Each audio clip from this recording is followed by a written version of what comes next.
You're listening to Atlanta Baseball Talk, your weekly podcast for all things Atlanta Braves.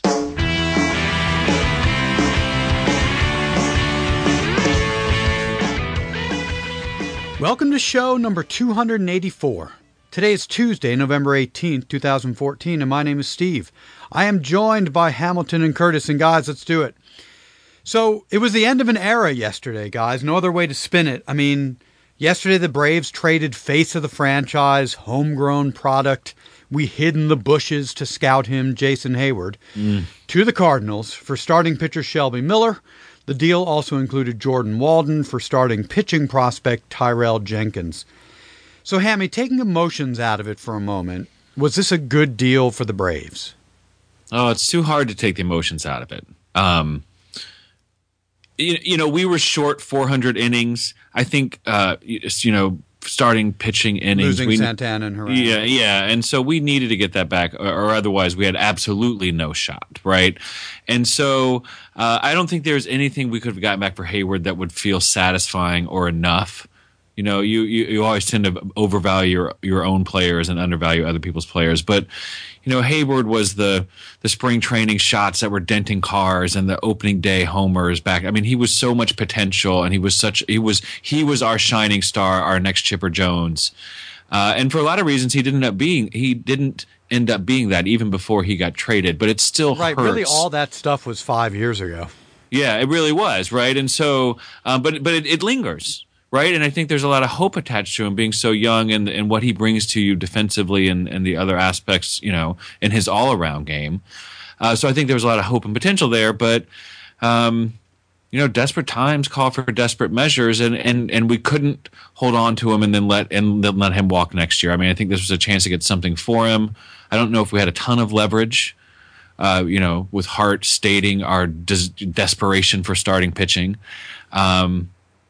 But so I don't love the trade, but I don't think it's a horrible trade. So, Kurt, taking what the sort of bigger picture that it means, we're in rebuilding mode, all that stuff. We'll get to that later in the show. Do you think it's a good trade? I guess I'm left feeling that we should have gotten more out of it. Beyond even Heyward, obviously that's the big name, but I mean, Heyward and Walden is one of the best setup men in baseball. And you get back a pitcher who even Hart says 3, maybe 4. Keith Law says he can max out as a 2, which is great. He's young. He's had success. Are we talking about Jenkins here? Well, no, we're talking about Miller. Shelby Miller. Okay. And Jenkins has never pitched a full season. He's had shoulder problems. He looked great in Arizona Fall League, but you don't know. Yeah, he's a single-A pitcher. So for all those things that Hamilton described, and granted, Heyward has not lived up to enormous potential, but every time you bring up Heyward's name, you get 1,000 responses about what kind of player he is and what kind of player he can become. So is it the mythology or is it the fact? And unfortunately, he's going to kill it. And sing I mean, unfortunately, we're not going to get to see. He's still 25. We'll old. Get to see it. We'll get to see it. Just right, but we won't get to see it. And I mean, the short end of the stick. Yeah, you just hope this isn't Brett Favre being traded away from the Falcons and then becoming one of the greatest quarterbacks in the history of the NFL.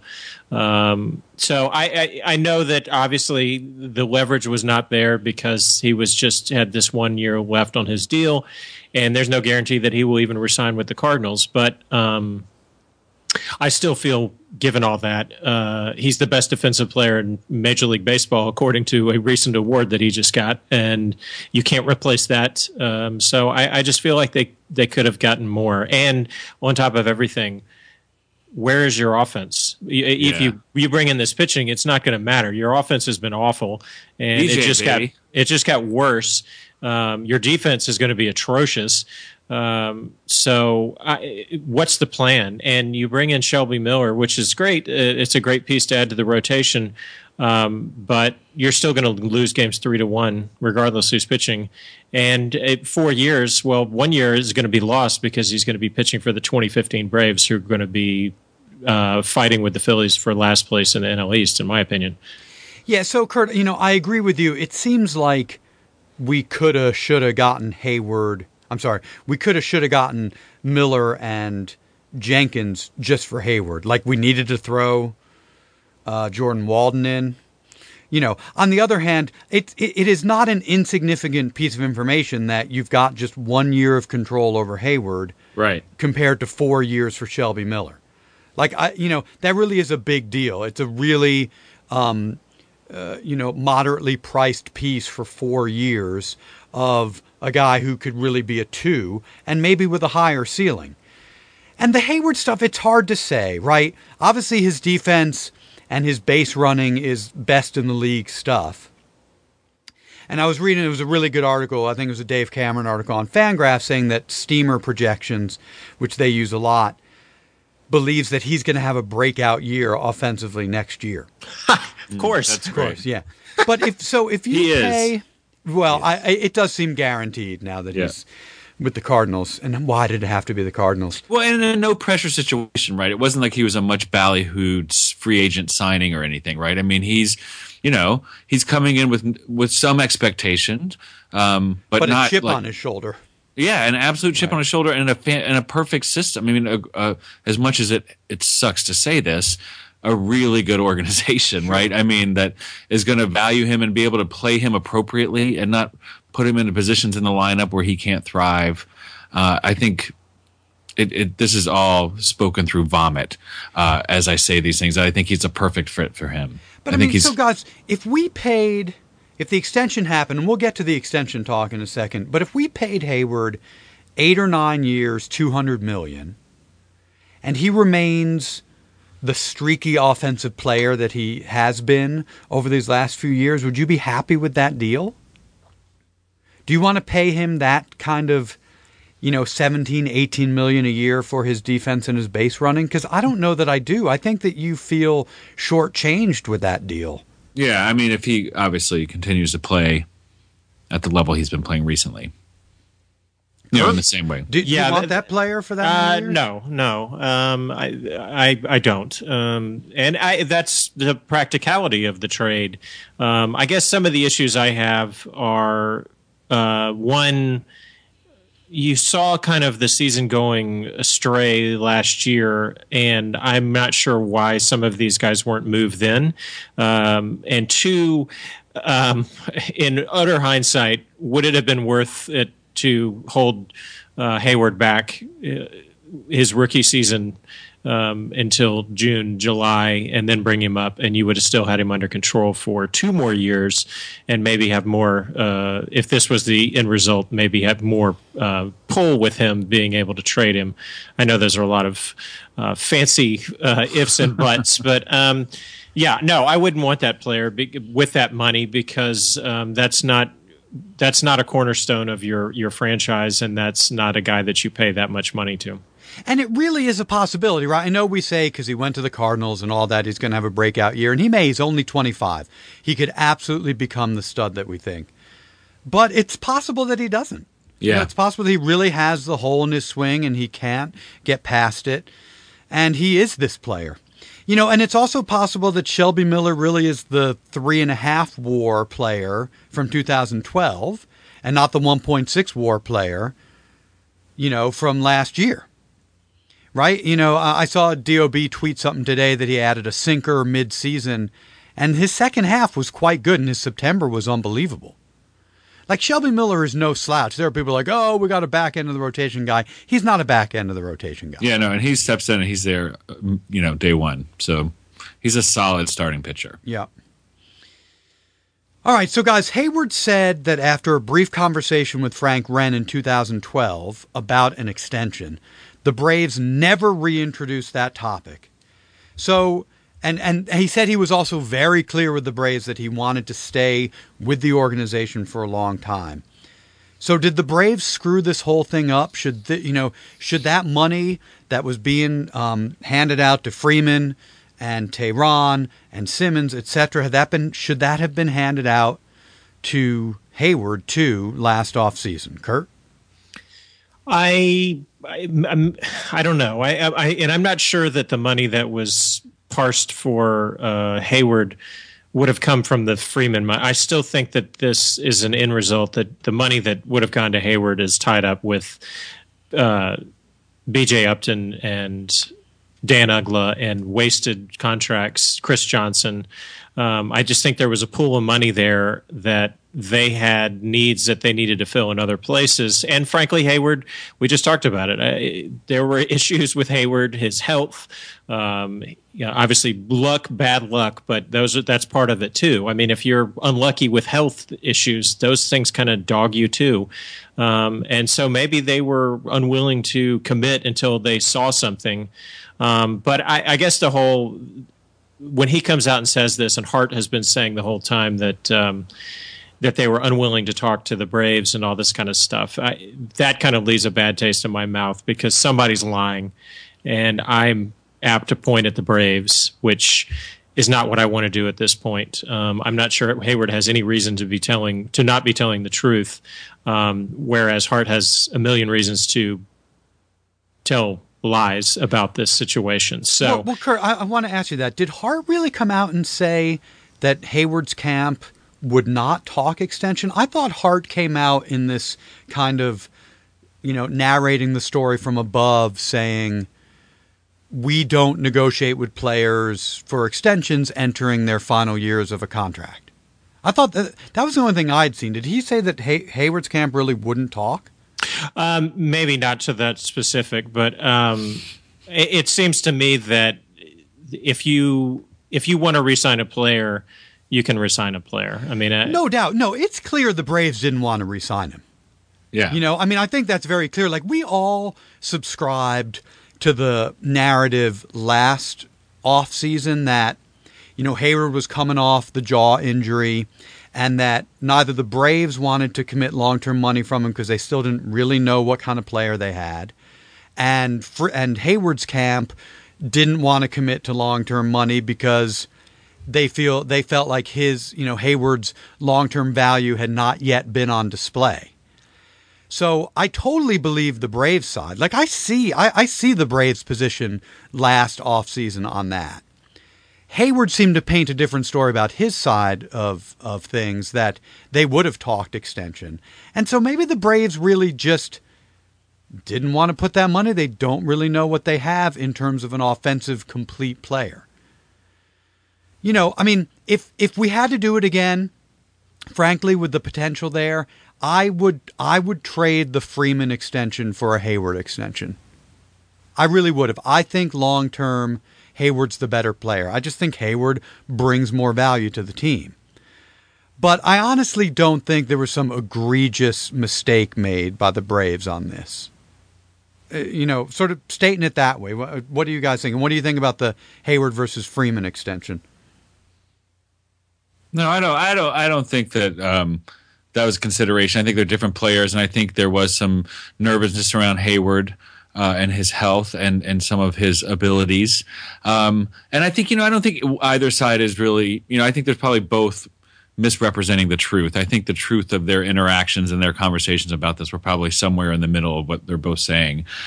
And Heyward certainly knows he can say whatever he wants in his exit interview, and Hart and Scherholtz are too smart to try to, to try to contradict it, even if it wasn't completely truthful, because they'd look like jerks. Yeah. I'm not saying Heyward did that, but you're certainly in a good position as you're walking out the door to say whatever you want. Yeah, it's pretty far from repercussions, and you're not gonna get a lot of blowback from that, probably. At least knowing your audience. Yeah. But I mean, I think that they probably were. I bet Heyward certainly felt left out last year when all those guys were getting extensions in some way. I mean, how could he not, right? And so I think it hurt, and he's like, and I think he's like, well, nobody want to talk to me about extensions, and so I feel left out. I feel hurt, and I think they didn't want to, right? I mean, they needed to keep their options open, and again, I think even defensively, as great as he was, I think that he was underperforming. Right, and I don't think they wanted to commit long term to him. I think the Braves decided, as much as he brings to the table, we don't want to put 8 years into him, which really, 7 or 8 years is what they would have had to have done. Yep. Right. Knowing what he knew he could get in free agency. It's interesting. I don't know if you guys saw this, but Heyward said that it was him personally, I don't know if that's really true, or his agent, that suggested the 2-year buyout, the arbitration years, just so that that sort of headache was off the table. Right. I guess the thing that I would think about is, where's the, even if they were not committed to that and spending that money, we kind of talked about it before as to why they were wrapping up guys like Freeman and Simmons and all those guys, Tehran, because they don't have anybody to replace them. Their farm system is terrible, so they've got nobody to come up and replace these guys. So they're almost in a corner. I mean, you could replace Chris Johnson. That's the thing. There are guys on this team that were easily replaceable without extensions and for less money, but Heyward is one of those guys where if you're an Atlanta Brave, there is nobody that can fill that position. And you can't just bring in some run-of-the-mill outfielder that can replace Jason Heyward. So I guess that would be the only argument I would have about spending the money on him, is that he's not a you talked about Shelby Miller not being run-of-the-mill. Well, Jason Hayward's not run-of-the-mill either. Yeah. So they committed other places, and maybe it's because of all the things that they developed concerns about. But my question is, what is their plan? They're not done. They're not done. Of course. But right. if this is the direction you're going right now, then they need to get rid of everybody. In my opinion, if they're going to rebuild, then rebuild completely. Trade Justin, trade all these guys. Honestly, do what you can with BJ and just get rid of him. And maybe consider trading Kimbrel. I don't know, but you've got to start thinking about all of this, because if this is the direction you're going, you're not going to be all that great next year. So why not fully commit to it instead of partially committing to it? Well, so that's a good segue to the next question, Kurt. See how I did that? Yeah. You're a professional. In the press conference that the Braves held yesterday about the trade, John Hart said, quote, "As we sit here today, there certainly is a good chance Justin is back with us next year." So, Kurt, I agree with you. That seems insane. I mean, now that you've traded Heyward, now that you are in rebuilding mode, why on earth keep Justin? If the same logic applies, and I think it is sound logic to have traded Heyward, then there is absolutely no reason to keep Justin other than maybe, 100,000 more tickets sold over the course of the year, which I know is not a small amount of money, but you're clearly looking toward 2017. You have to trade Justin. I mean, do you guys see it any other way? Ham? Unless they think they can, I think Heyward, they were going to get a lot for Heyward, and I think Justin as an offensive player is better. And I think they thought, Kurt, your concern first all along is, where are we going to have offense from? So I wonder if they're sitting there going, you know what, our starting outfield next year is Justin, Gaddis, and BJ. Which is just a travesty.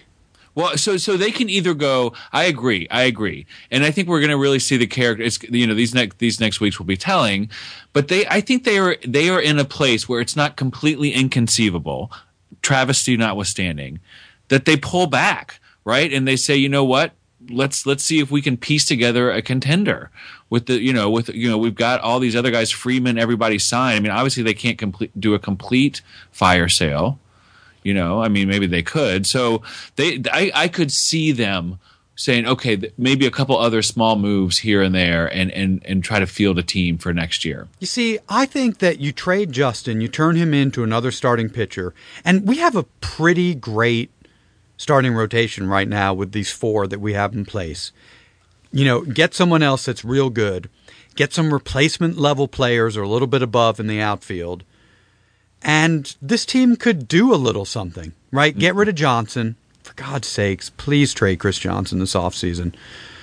I don't think this team is a bottom of the cellar team with really good starting pitching, a decent bullpen, and an average offense. We haven't had an average offense in like 2 years, and we won 96 games with it 2 years ago.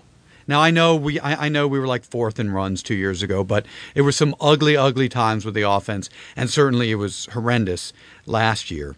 but really get a bunch of guys who can hit 250 and a couple of people hitting home runs in Freeman and Gaddis. And I think that the team wouldn't be so bad. Like I just, without seeing what the rest of the offensive moves are to replace these guys, to me it's a little hard to say what the Braves are going to look like in 2015. But for God's sakes, you have got to trade Justin. I don't want to extend Justin, and there's no point in just using him this year and getting nothing for him. And I think you get more in this offseason than waiting for the trade deadline. Oh, totally. I totally right? I mean, agree with you. that doesn't make sense either.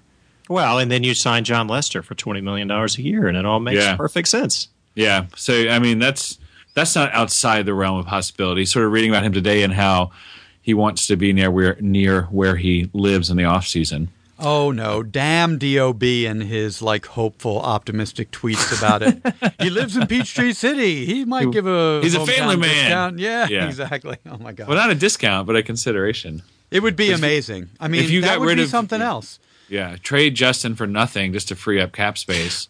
Well, and that might be the problem is, ironically, that we feel maybe they undersold Heyward, and now the rumors, of course, with Justin are to the Mariners, because of course he rejected the trade or wouldn't take them off of a team that was on his do not trade list, but now he has, so they are interested because they need corner outfielders, and that the Braves are targeting. Apparently, they have 3 really good young pitching prospects, and so potentially one of those guys coming back in return, which, sure, why not? But again, at what point do you start to address the offense of this team? I mean, well, Steve has it all figured out. Yeah, Curtis. you can trade. Oh, yeah, a bunch of 250 hitters and 2 guys that hit home runs. Let's just get a bunch of guys who can hit. That's a at 27 the major Yankees league level, day to day. Maybe a couple guys who can hit homers at the major league level day to day, and then go out there and get them. Look, it is true that the outfield free agent class is really grim this year, but you throw Torrey Hunter in there. I haven't really looked at the list, but there's a couple other guys. If you have really great starting pitching and a good bullpen and the best closer in baseball, although I think Nick Swisher is on the market. Well, yeah. And Kurt, I really think they should consider trading Kimbrel too. I know that they describe him as untouchable, but we've talked about this before. He's 1 pitch away from being done. Mm-hmm. You don't get a lot of long-term extensions with relievers and closers particularly, and there's a good reason for it. But, so guys, yes or no? Is Justin a Brave on opening day, Ham? No. Curtis? No. No, I say no, too. All right, guys, a couple of quick announcements. So all of our new shows are also available on our YouTube channel. So please go out to YouTube, find us by searching Atlanta Baseball Talk, and subscribe to it. And also we have a Facebook fan page. Go out there and like us. It's at facebook.com/Atlanta Baseball Talk. So, guys, this was not the only trade. Let's talk about the big trade that happened. This is the one when I told my kids, they really cried. Exactly. Yeah, really? Yeah. The Braves traded Tommy La Stella to the Cubs for old Braves farmhand Arodys Vizcaino. Not really farmhand, but he was... He had a cup of coffee. He did. He was part of the Javier Vasquez trade to the Yankees, if memory serves. So, thoughts on this trade, Hammy? I think La Stella was much ballyhooed and when he came up, but I do think we had sort of 2 redundant players in Goslin and La Stella, and I think Goslin was a little more versatile and maybe just as good a hitter, and so I'm glad we got something for him. It's interesting that it's Vizcaino. I think we're trading for potential. No real. I mean, a potential exploding arm. Yeah, shoulder. Yeah, right? Wasn't it shoulder surgery? Yeah, he missed 2 years. That's not a problem with pitchers. No, they don't use it on all the time. But now he's coming to the Braves, so his elbow will explode because that's what all pitchers for the Braves do. Yeah. So I mean, I'm not shocked that we traded La Stella. I didn't think he was untradeable, and I think I'm actually glad that we kept Goslin over him.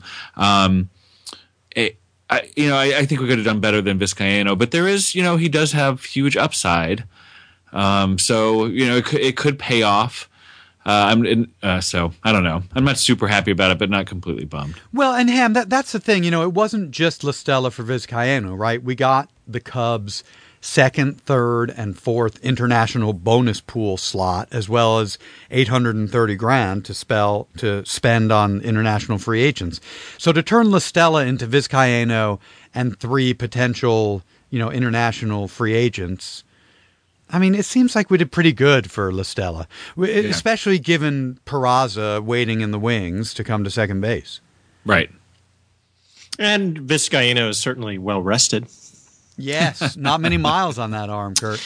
And I'm sure that they are once again crossing their fingers and saying, okay, well, if he can pitch to the potential that we all thought he had when we traded for him in the first place, and he was such a hot prospect, he can fill the role that we just lost with Jordan Walden. Yeah. Well, exactly. I mean, I think the Vizcaino trade, opened up that possibility much more so. So, guys, do you want Gosselin as your starting second baseman next year, Kurt? No. Hammy? I don't mind it. I think we're going to need to focus on the outfield. So I think he's serviceable as second. Obviously, there are better second basemen out there. Yeah, I mean, I just feel like we can do better than his .9 WAR and 304 on base. Where are all these people? We should bring Ugla back. John Hart is an accomplished GM. I'm sorry, he's an accomplished president of baseball operations. Don't you think? Shouldn't we give Ugla one more shot at this? I mean, we're still paying him. It's true. But we'd have to then pay him for the new contract to bring him back. It might be worth a shot. I mean, he might recommit himself for this spring. He might be in the best shape of his life this spring. That is true. Yeah, really seeing the ball well. All right, so guys, we've sort of talked around it, but pretty clear the Braves are in rebuilding mode, or at least they've taken the first step. So you've got that, plus trading arguably one of the top 3 most popular Braves in Heyward. Kurt, where are you as a fan right now? It's a struggle. I mean, I obviously love the Braves, but it makes me sad. I mean, it makes me sad. One, like I talked about before, that another great young player who we all thought was going to change the dynamic of a franchise is not going to be playing here anymore. I mean, it's like Deion Sanders. You got a flash of something, and then it was gone. And obviously, I'm not going to root against Heyward, but as Hamilton says, it is going to be tough if he explodes and has this amazing career that we all thought he would. And he does it for somebody else. My sons literally, I told them this is the first time I've ever really talked to them about a player being traded, and they were very upset about Jason Heyward being traded. And I think I always thought that you hope that the Braves at this point were rebuild proof, that they would just reload instead of having to rebuild. So it kind of shakes you as to how they allowed this to happen to the franchise. And I know that they've continued to point all the fingers at Frank Wren. But they were asleep at the wheel if they allowed Frank Wren to drive this whole operation into the ground. Well, Sherholtz took that 3-year vacation, which in hindsight wasn't a good idea. Yeah. So it's distressing. I mean, they are not in good shape. And as a Braves fan, that sucks.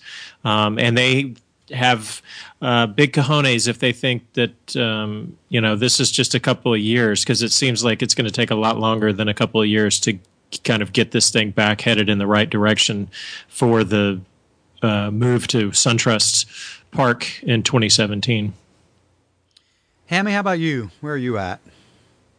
I think I'm still in a little bit of denial. Like the whole scenario where I laid out, where Justin stays and we've got Gaddis and Justin and BJ, a resurgent BJ, and Chris Johnson dialing it up, and then we signed Lester. Like I still have I'm still more believing that that's going to happen, which I know is idiotic, than really accepting that we're in rebuilding mode. But I do hope that if we, I'm with you, Curtis. It's pretty. arrogant or ambitious to think you can rebuild in 2 years in major leagues. It's just not possible. So, but I do hope if they do the fire sale that they really do reset, and just get don't kid ourselves about anyone and look at everyone sort of very clinically and not emotionally, and really, really reset this team for a good long future soon. So I'm resigned to that. I'm resigned to that. It's going to be a tough. If they do that, I think it's going to be a tough next year of watching this team, which is a little, not a good feeling going into the winter as a baseball fan. So yeah. I mean, honestly, the Heyward move is devastating to me as a fan. He really was. He and Simmons are probably my favorite Braves. Mm-hmm. And it's just devastating. And forget his offense and his inconsistencies and all that stuff. This one hurts me much more than like losing the big three, only because we had the best of them. And we had certainly gotten as much out of them essentially as we were going to get. This Heyward thing really, really hurts. McCann didn't hurt somehow like this. It really is devastating. That said, I think we all agree that the Braves need to, do some rebuilding. And all the stuff on Twitter, or frankly, in our comment section on our Facebook page, this is a dumpster fire, what a ridiculous mess this is a travesty, all that. Like, when you rebuild, it gets a little ugly and messy. My only concern is that they don't go all in and don't really rebuild. If they do not trade Justin, and I'm going to throw Chris Johnson in there too, if they don't, really retool this thing, then the Heyward trade doesn't feel as valuable to me, because let's really do it if we're going to do it. Right. That's exactly right. Well, clearly when the season ended, we were all sitting around thinking, come November, Freddie and BJ and Justin are still going to be here, but Jason Heyward is not going to be playing for the Braves anymore. I had that written down somewhere, and it's played out exactly the way I know. Well, the sad thing is my off-season shot in the dark is halfway coming to true. Still in play. That Heyward and Justin are gone and BJ stays. I was kind of kidding, but it's it seems like 80% possible now, frankly. Yeah, imagine the crowds next year when Freddie is sitting in the clubhouse and BJ is patrolling center field between Turdoslavich and Gaddis. There's going to be 10 people at the games. I don't understand. We really can't have Gaddis behind the plate. Did you see all the passed balls by Betancourt last year? Now, I know he's going to get better, and he's got the amazing arm, but this whole, Gaddis behind the plate is just an impossibility. He's such a good offensive weapon, and there's so much more offense to be found in outfield positions than in the catcher position. There seems something a little off about just throwing Gaddis away like they are. And my God, putting him in the outfield just makes so little sense. Well, don't you trade him too? Well, I think you do.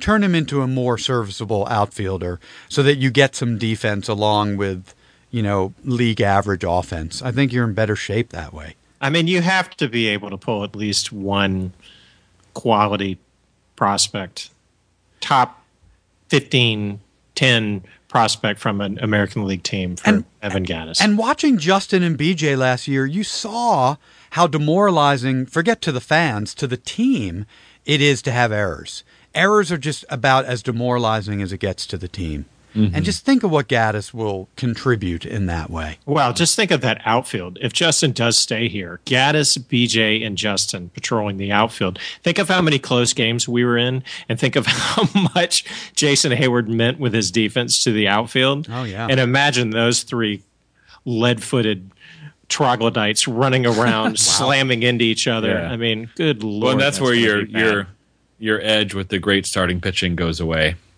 Right. I mean, and Shelby Miller's no ground ball pitcher.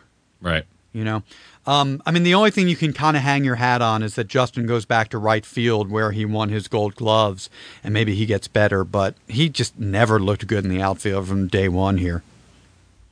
So, guys, if you had to predict who goes first, Justin, Gaddis, Chris Johnson, what do you think the next big move is, Hammy? Probably Justin. Sorry, no, go ahead. No. I mean, I think you want to. You've got a good asset if you want to get shop early to get what's out there and not wait until all the options are gone. So I bet Justin.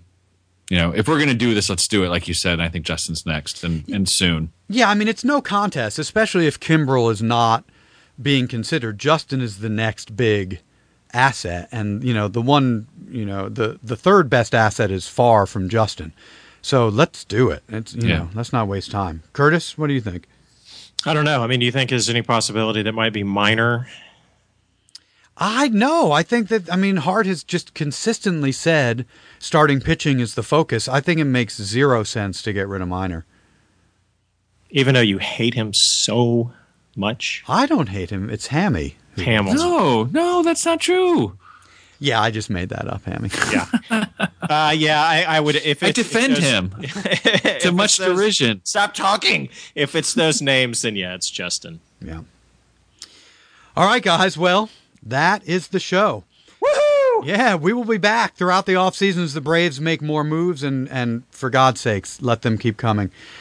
Make sure you subscribe to our YouTube channel as well as to iTunes or Stitcher so that you don't miss any future shows. And as always, check us out at AtlantaBaseballTalk.com for past shows, to check out our blogs, and to post in our comment section.